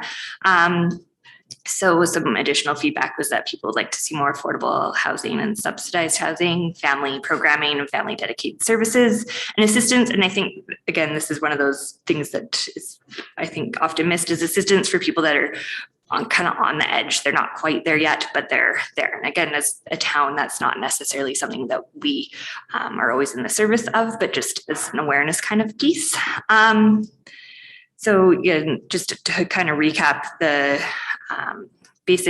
they tried to avoid making some strong recommendations because there's lots of different things to consider within the community. But just the assessment highlighted the need for affordable housing projects and other economic development strategies, initiating development of coordinated community response programs, and addressing emergency shelter availability for the most vulnerable, which I do think where we were at when the assessment was done and where we're at now, we have made a lot of progress on that. So like I said, we will be communicating out that we have this report and the numbers, and then we will just also to do some focus on the areas that we have control over. So some of those free and low cost opportunities for social and recreation programs. And then also to, again, this likely ties into some of the newcomers into the community. So working with those people once we get that all together. So. Okay, questions, comments from council? Councillor Ferguson. Just a question here. Has the Homeless Coalition been linked on these results yet? Yeah, Gary had sent them around to them. And then we were planning to, once we had presented to you guys, to put out that we had this report to the public as well. So. Okay, thank you. Yeah, I'll just throw in there, Jill, I appreciate this information coming back, and I know RDN stepped up with some funding, and I know the town and everybody's kind of involved in making this happen. One of the frustrating things that has been on council when we talk about this piece here is that there's not a lot of data. And so I recognize too that this is only a snapshot, but you know, we talk now that we have 13 individuals that have come forward and identified themselves as like, listen, I do not have a place to sleep. I do not have a place to live over my head. I've got another 11 individuals that are saying like, listen, I'm in a temporary emergency style shelter. It's 24 people right off the top. And we've got another 70 that are saying, hey, I'm in temporary accommodations, but there's no security here. Not sure what the future looks like. You know, it's 100 people in our community. And so even if this 100% captures every single one of them in the survey, which in reality is not even close, that's 100 people in some high risk situations, and you know, double digits of people that are in some really, really tough situations. So you know, I appreciate that we have a bit of data because it makes it easier for us to make decisions and understand what's going on. Because a lot of times, I think we've all heard the comments about, you know, well, it's only 4 or 5 people. How much work should we put into homelessness? Because there's like 4 of them or 5 of them out there, whatever else. The data shows otherwise. The data shows that there's more people there. There's people that need help. And I think council has some more awareness than we have had in the past. And I think this helps us when we're doing advocacy and when we're having some tough conversations with our residents, and at taxpayer time, budget time, you know, who are we helping and how many people are we helping? What does this look like? I think also on that note, just a thank you to some of the people that are involved with the Homeless Coalition now, because they went out and they sought out these people too to make sure that they got captured in that data. So I think that was a really important piece that maybe we. Yeah, and so, you know, I give Councillor Ferguson there, who's co-chairing that Homeless Coalition there, some credit that, you know, seeing a lot of upward momentum there. I'm hoping that this data helps them to continue with some long range plans. And I know that they're working on some long-term plans, and curious to see what that looks like and where the town plays a role in that. The other one that you really identify was affordable housing. And, you know, we had a 3-hour meeting prior to this one tonight with inside our economic development team there, to talk about some of the things. One of the things that came out loud and clear is about affordable housing. And affordable means different things to different people. I get that. And town's really not in the business of building housing, and our situation isn't unique. This is a situation that exists across rural Alberta and even in the cities. And so, as we go through some of our strategic planning pieces and we go through our budget cycle and we have some strategic discussions here in the months and things ahead, we're going to have to see, how or do we have an impact in that? Because it's something that we, every thread we look in, every box that we're looking, this message keeps coming back about, lack of affordable housing, lack of access to housing, and playing in the rental world myself right now, like there is no vacancy in Slave Lake, like everything is full. So we need to figure out if we want to attract people, if we want to retain people, if we want to support businesses, how do we make sure that there is some availability here as we move forward? So I look forward to those discussions and see where we end up. Councillor Ferguson. So some general comments here, so bear with me for a few minutes. So I found this report actually quite interesting because it confirms to me that homelessness is more than just the visible homelessness that we see on the streets. The report talks a bit about the hidden nature of homelessness in a rural setting. We often think of homelessness as the 15 people or so that we might see on the street. But the report confirms of the people surveyed that 55 out of 187 were living in a situation defined as homeless or housing insecure. So we have a much larger homeless population than the general public would probably think. Over the past few years, I've also been educated that homelessness is much more prevalent than just the visible homelessness that we see. We need to keep in mind that only 187 people were surveyed, and there were some people who didn't feel comfortable sharing their information as a result, 55 is likely an underestimation, and the report states that it is a conservative estimate as well. I also found some of the survey responses rather interesting. A majority of those surveyed believe we do not have sufficient social services in the community or access to affordable housing. I do believe this is a gap in our community and something that we need to work to address. Another one of the survey questions, some of the responses I found interesting. Of those people who moved to Slave Lake at some point, 0 people came here to access emergency shelters. The majority of people came to find work or be with friends and family. And the reason why I think this is important, and I pointed out, is because I have heard remarks along the lines that people are coming to town only because there's a shelter, or remarks along the lines that if we build it, or a permanent shelter or transitional housing, that it will attract more people. But I would say the fact that 0 people answered yes to the shelter question is confirmation that this is not and will not be the case. And lastly, a little bit along the lines of affordable housing. So reading the comments, the largest common theme seems to be rent is too high and the need for affordable housing. I read a report a few months back that stated the vacancy rate in Slave Lake is statistically 0% actually. So I believe this needs to be a priority of council, how we address this. The recent Hotel Northern Star affordable housing project should help with this. But I also believe as a council, we need to strategize how we can help support this. That's my 2 cents. Okay.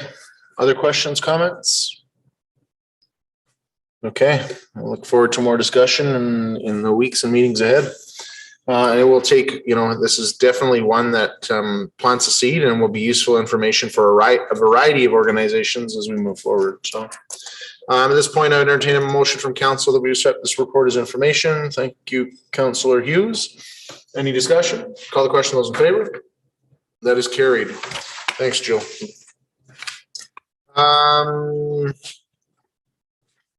Franchisee agreements, page 93 in our package. And then we'll take a quick break here before we jump into the rest of our meeting.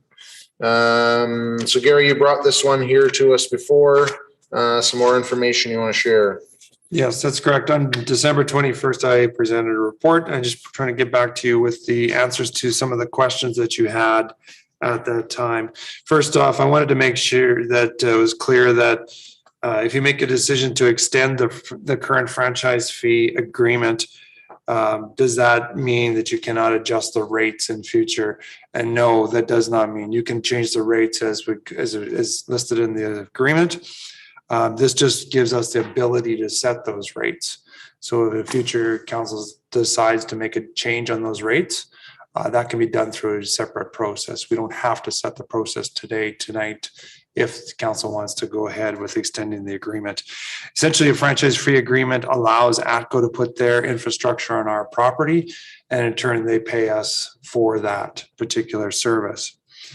We did obtain some information from ATCO as to what the average estimates would be for a 1% increase or decrease in franchise fees.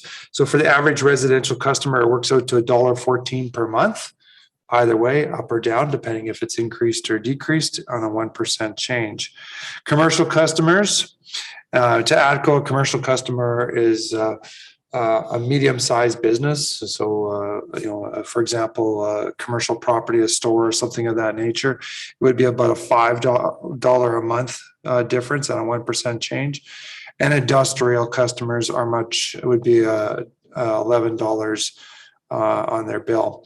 According to ATCO, they also categorize businesses such as the MRC and the hospital in that industrial category. So that kind of gives you a rough idea, ballpark, of how ATCO looks at those rates because of the usage of electricity.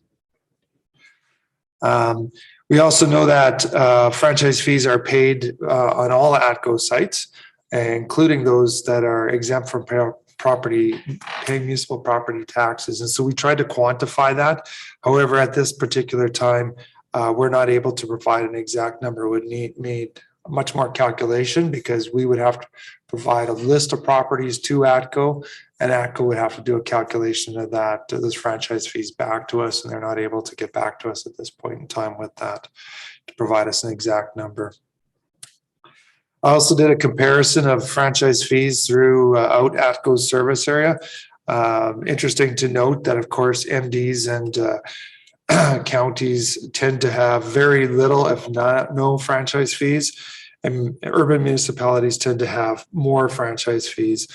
Our franchise fees, combined with municipal linear tax, provide the rate rider, which is what the customer sees on their bill. Those try to provide a cross-section breakdown. We are in the middle to the higher range of our franchise fees or our fees right now, but we certainly aren't the highest, and we're certainly not the lowest in the province. So our options really are, we obviously by January 23rd, we need to provide notice back to ATCO on an extension of the agreement. Like I said, the agreement does not set the rates. It just allows us to have that agreement with ATCO, and we can set rates through a separate process. We can always negotiate a new rate, a new agreement, could include rate changes and so on in there. If council wanted to make rate changes, significant rate changes, something that could be discussed through the budget process, and consideration should be factored into the 2023 budget if it's a major change, just so that our finance department can also adjust any other funding sources that need to be adjusted. And of course, if the agreement expires, technically we don't have an agreement allowing ATCO to have their infrastructure on our property. So there are some other legal pieces that we would need to sort out. The agreement actually expires in July, but because of the requirement for the extension, we have to give 6 months notice on that. So I'm happy to try to answer any questions that you may have. Okay, questions, comments from council. Councillor Adams. First off, well, thanks for the clarification on some of it, but it still leaves a lot of questions left open, which is, I still think we need to delve into that for our budget and moving forward as far as what that costs, what the impact is, and how it's going to, the change it has with the tax rates and what we're looking at. That being said, I am fine with extending the term now that I have a better understanding. I do remember you saying that last time, but have a better understanding of it now. So thank you. Does that mean you're ready to make a motion, Councillor? Yeah, I'll make a motion to approve the extension of the electric distribution system franchise agreement between the town of Slave Lake and ATCO Electric Limited for a 5-year term commencing on July 23rd, 2022. Any discussion? So obviously franchise fees is a little bit different than the franchise agreement. And so the franchise fees will come up with discussion for future. We also will be talking about it at budget. I don't think that at any point, I was actually contacted by a couple of ratepayers here in the last couple of weeks because they had heard about us talking about it at council and wanted to understand how this worked a little bit more. And so just so that we're clear, the idea is that two different pieces here. ATCO owns infrastructure that they have in this community, and to be able to operate and make money in this community, we can potentially charge a franchise fee to them to do so, which is interesting. Like any other business, they take that back to their customer and recoup those fees. So that's how that process works. So if somebody else wanted to come in, they could do it, but theoretically ATCO has the one that's invested all the infrastructure. So it's not like we have other companies knocking on our door that are ready to come in and do that. So I think that this conversation becomes a little less important than the one about franchise fees. And so the franchise fees itself, just a reminder that roughly our town operating budget is $20 million a year. About 8.5 of that is generated in taxes. The rest comes from grants. It comes from user fees. It comes from franchise fees and so on and so forth. So if we wanted to reduce those fees and cut out $1.4 million, you'd save it on your electricity bill. But we either got to cut some services or we got to increase your taxes there to compensate for that. So, and there's some philosophy about maybe that makes more sense to do it in taxes than to do it in utilities. And we'll look forward to those discussions as we move forward. Motion is on the floor. Call the question. Those in favor? That is carried. So with that, council started at 4 o'clock here tonight in meetings. And so we're 4.5 hours in. I think we're prudent to take 5 minutes here, and we'll come back and finish the rest of the meeting here shortly. So Jordan.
Microphone.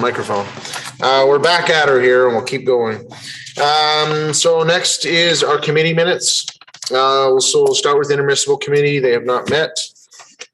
Watershed, We haven't met. Chamber of Commerce.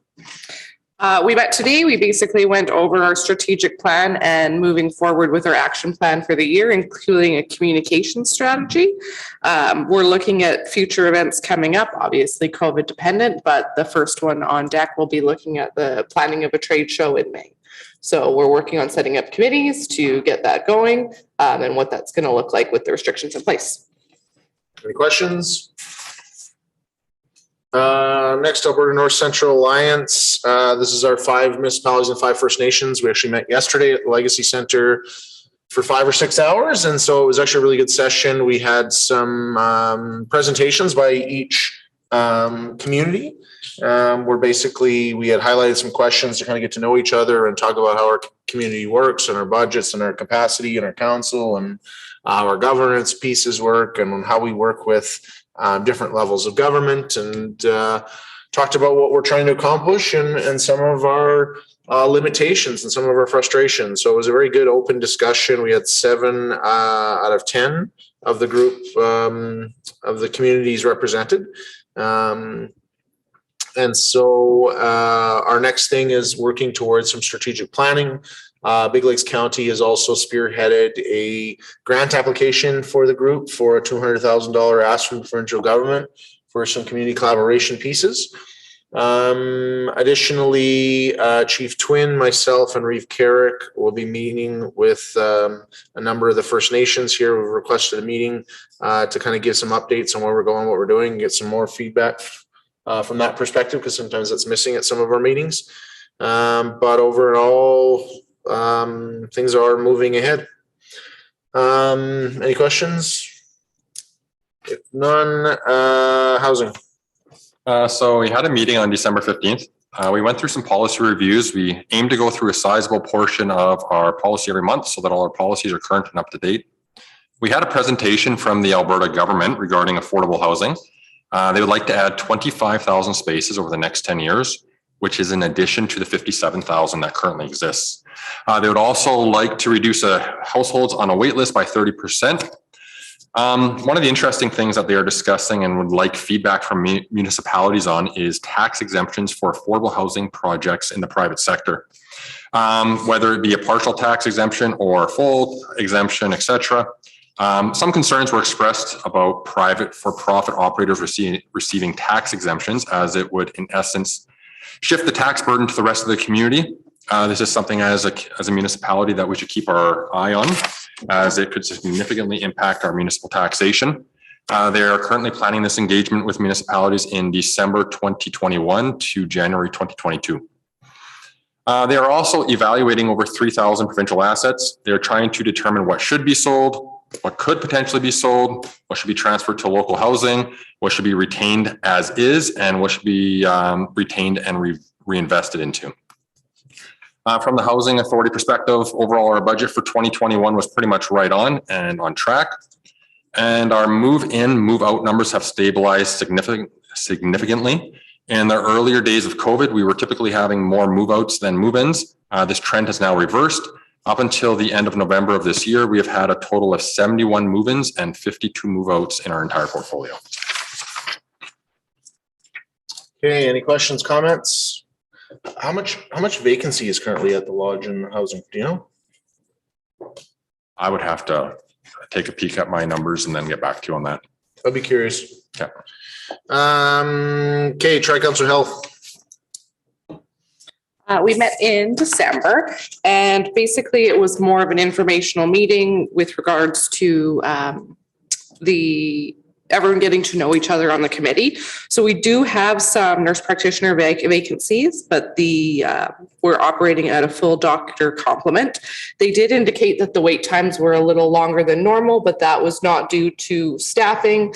It was due to outside issues. So there were some things such as COVID, vacations, and then there were some deaths in family that they had to travel for. So that's why they were experiencing longer wait times, even though we are at our full doctor complement. We did have some presentations regarding PTs and OTs from Allied Health and how those relate to service standards in our community. And then we did encourage the committee members, especially those that aren't part of the MD and the town, to give feedback to our community on how they feel like we could better assist nurse practitioner, doctor recruitment, and overall the general state of healthcare in our community. Okay, questions, comments? I'll just add a piece here that one of the things that we also discussed was that there was a physician interested in Slave Lake and coming to our community. And so currently we do have a vacancy that's listed. However, we weren't actively filling it because the physicians felt we're at capacity. And so this physician was coming and wanted to do a tour of the community. And so we got a last minute call during the holidays here, just right after New Year's. I can't remember, I think it was the 4th of January to do one. And so was able to take this physician and his family around to kind of see the community and highlight some things that was there. But what's really interesting is he comes from outside of Canada, but has been practicing in Canada for approximately 5 years. He does GP work, emergency work, but is also a surgeon, but is really interested in coming to Slave Lake on a permanent long-term basis. They have 2 young children, not even in school yet, and looking for a place to plant roots and stay indefinitely. And he wants to, he's very interested in enhanced surgical procedures. And so right now we do surgeries at the hospital. We have 2 obstetrical pieces. We have a couple of our physicians that do surgical procedures, but focus mainly on obstetrics. And we have 2 anesthetists. But his skill capacity there, he could expand the surgical pieces that could be offered at the hospital, getting into some ENT work for ear, nose, and throat, plastics, carpal tunnel, as a few examples there that just come to mind. And, I'm not a physician, so I'm undervaluing this huge about all the other pieces that he could bring. But the point is that we have somebody that's interested in Slave Lake that's very attracted to this region, and they looked at a number of different municipalities.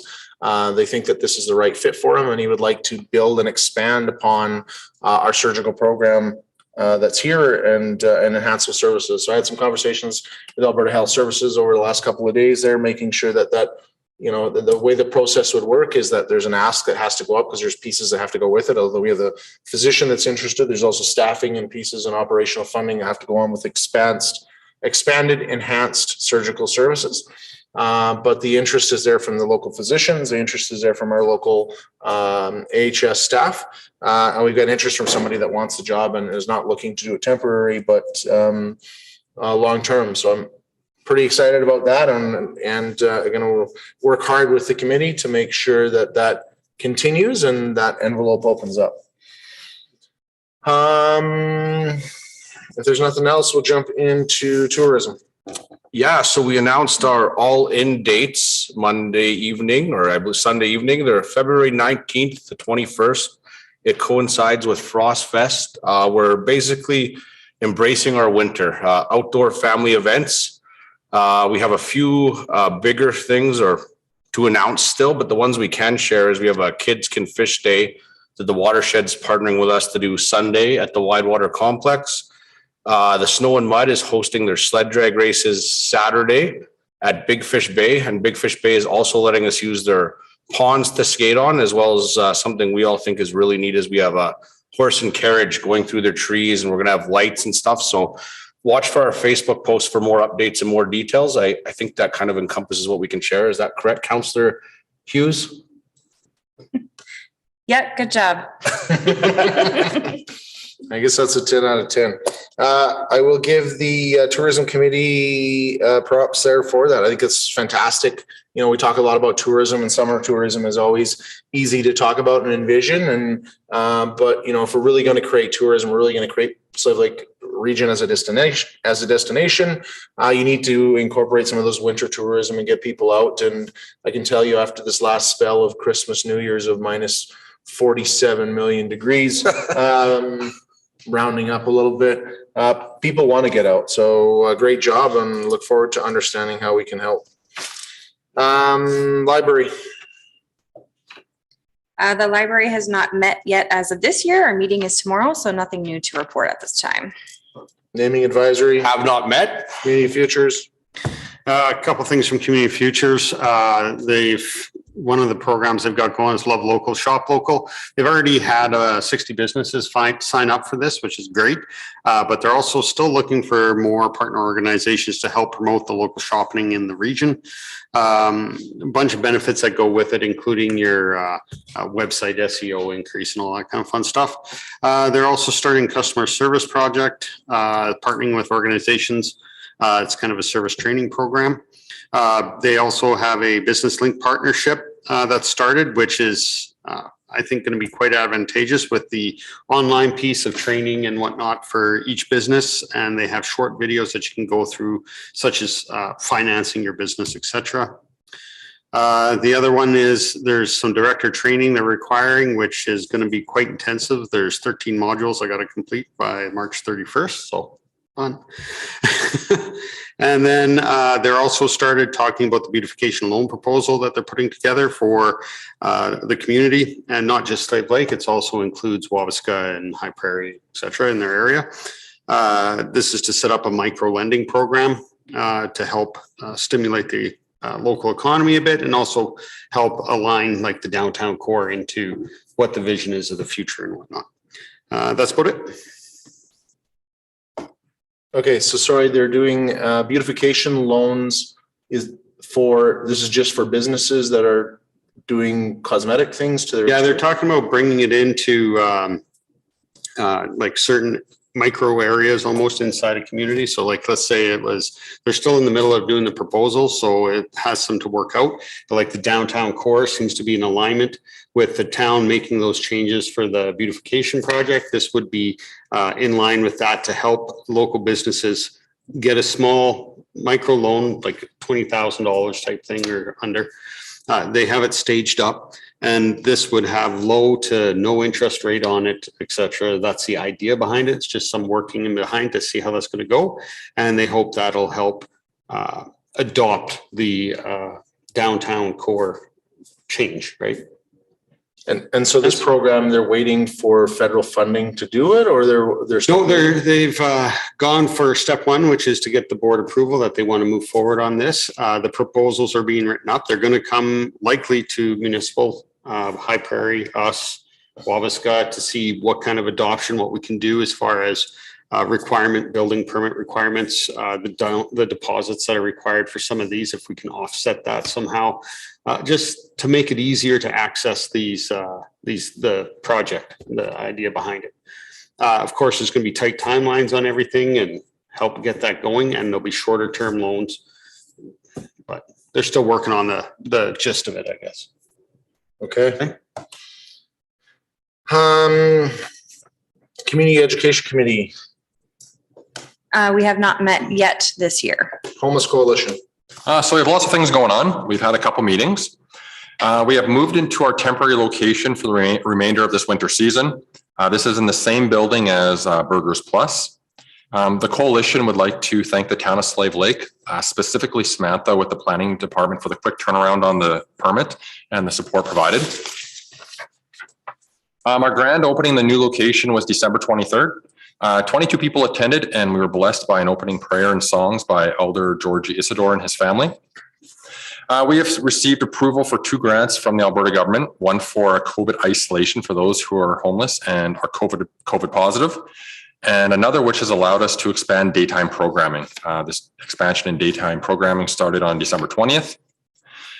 We are quite excited about the daytime programming. It allowed us to keep our doors open during the day when we had this very lengthy cold snap, so it could not have come at a better time. And it has also allowed us to hire daytime security and provide daytime meals. We are also very close to receiving our nonprofit status. We expect to have it within a month. For those who may not know, the Slave Lake Adult Education Committee had graciously agreed to provide corporate services for us in the interim so that we could receive grants and run the program. However, it will be nice to have our own society status and then work towards becoming a charitable organization as well. Now that we are in our new location, we are starting to look at a location for the next winter season. If anyone has a location or a space that they think could be suitable, please reach out.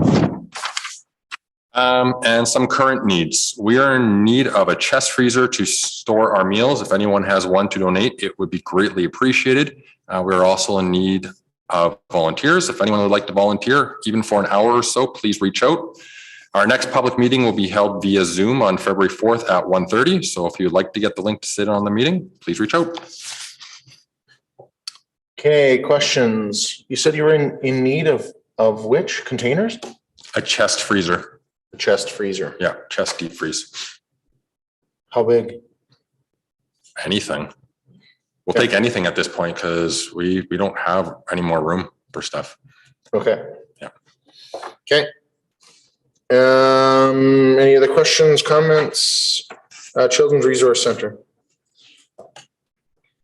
We haven't met lately, but we do have some information coming out as far as we have to do a code of conduct review, managing that part. Also upcoming training in Slave Lake for a director orientation, which is on the 17th.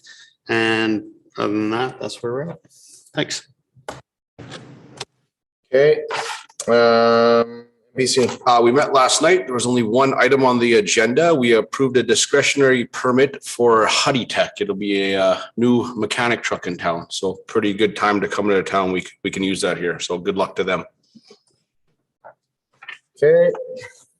ISDAB hasn't met. Waste.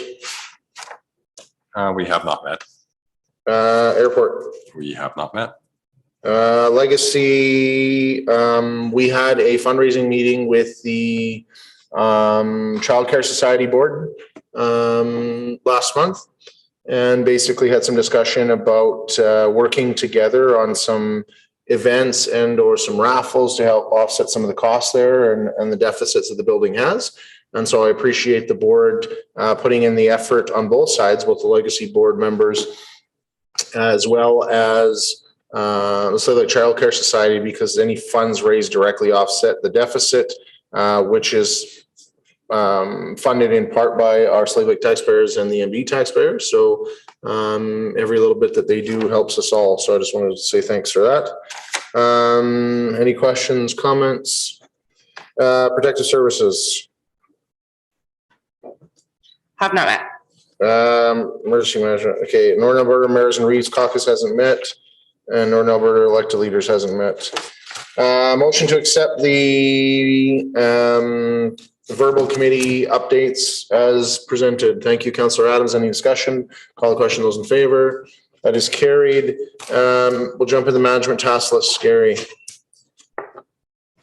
Not too much to highlight. I was going to talk about the last two items on the list. Those are ones that are concluded.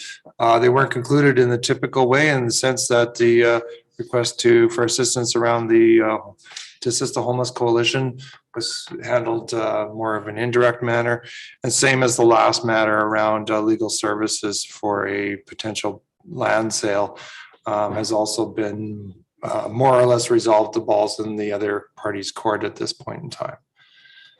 Happy to answer any questions that you may have on the task list. Any questions from council? Just a question. Do you know when we expect to receive the report back for the engineering RFP? I am meeting with Kush later this week, and it is moving forward. Okay. If it's not available for the next week's meeting, I'll be looking at February 1st, but it will be coming forward fairly soon. Perfect. Thank you. Any other questions, comments? If not, motion to accept the management task list as information. Thank you, Councillor Hughes. Any discussion? Call the question. Those in favor? That is carried. We'll jump into correspondence. We got a letter from the Swan Hills Treatment Center. So essentially the provincial government has reduced the operating budget of the treatment center over there. And as a result, many people lost their jobs. A lot of frustration because, Swan Hills having a limited population and smaller in size there, having this type of industry close down has a significant impact on their community. And so we have a gentleman that's reached out And so one of the things that's interesting is I couldn't tell from this who this person is. So Chris Lockhart has reached out. I know that that's not council there, but a concerned person there. And so I did talk to some members of council from Swan Hills there a couple of weeks ago in regards to some of this, because I don't necessarily understand the whole issue that's going on there. And I didn't do it because this letter was coming. This just showed up in our package this week. But two things that I'm hearing is, one is a lot of the technology that exists over there is quite outdated. And so the investment to keep things up to snuff and keep things moving forward would be quite significant. And so right now the provincial government doesn't see that as interest. Another thing that came up from some of our friends on the west side of the region at our Alberta North Central Alliance meeting yesterday was also discussion that the products that they used to receive there, lots of them they don't receive anymore, just because some of those products, some of that waste doesn't exist anymore. I don't want to say what it is. I'm going to sound stupid because I'll get it wrong. But they also, as an example, try to get additional waste to, it's largely, it's like our landfill. It's a waste-based business. They need to get X amount of waste to make things viable and profitable, and the numbers make sense. And so they were going after some medical waste contracts here previously, but those actually ended up going elsewhere. And so they have a volume issue as well. So I 100% don't, this is all the stuff I kind of heard hearsay, but what I think it would probably be prudent is reaching out to our municipal counterparts in the town of Swan Hills for some direction on if there's any assistance we could provide or how we could go there. Because I honestly, with respect, I don't know who this person is or exactly what we'd be doing here. They've asked us to put up some petitions and those pieces, and before we just say yes, let's see what our municipal counterparts need for support and kind of go from there. Thoughts and direction on that? Any other comments? Okay with that philosophy? Okay, I'll make a motion then that administration reach out to the town of Swan Hills and share this request and verify that following the requests in this letter would have an impact, or do they have other solutions or strategies they would like us to participate in? Got that, Joanna?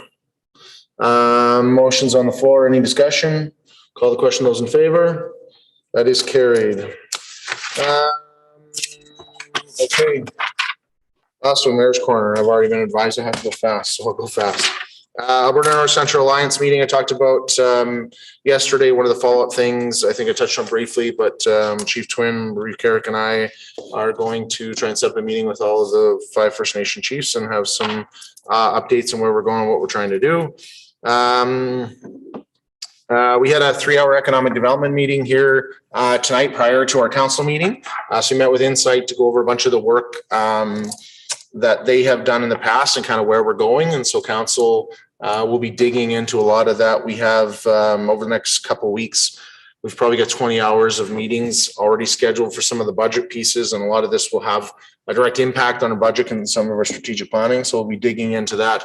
We've got an all-day session Friday. We've got another one next week and another one the week the following after. So looking forward to that. But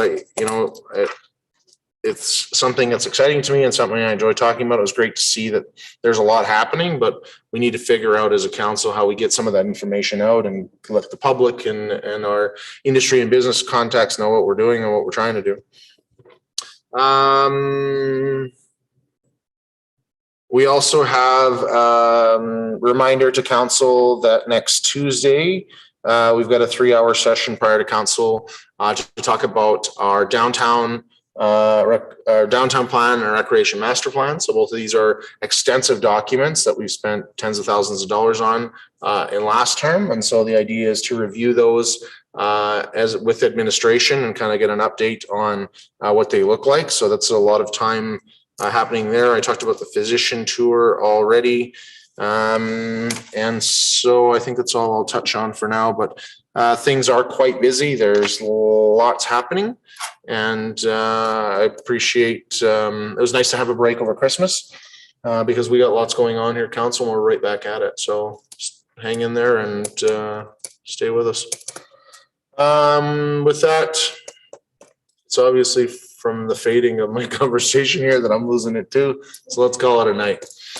Motion to adjourn. Thank you, Councillor Hughes. Any discussion? Call the question. Those in favor? That is carried.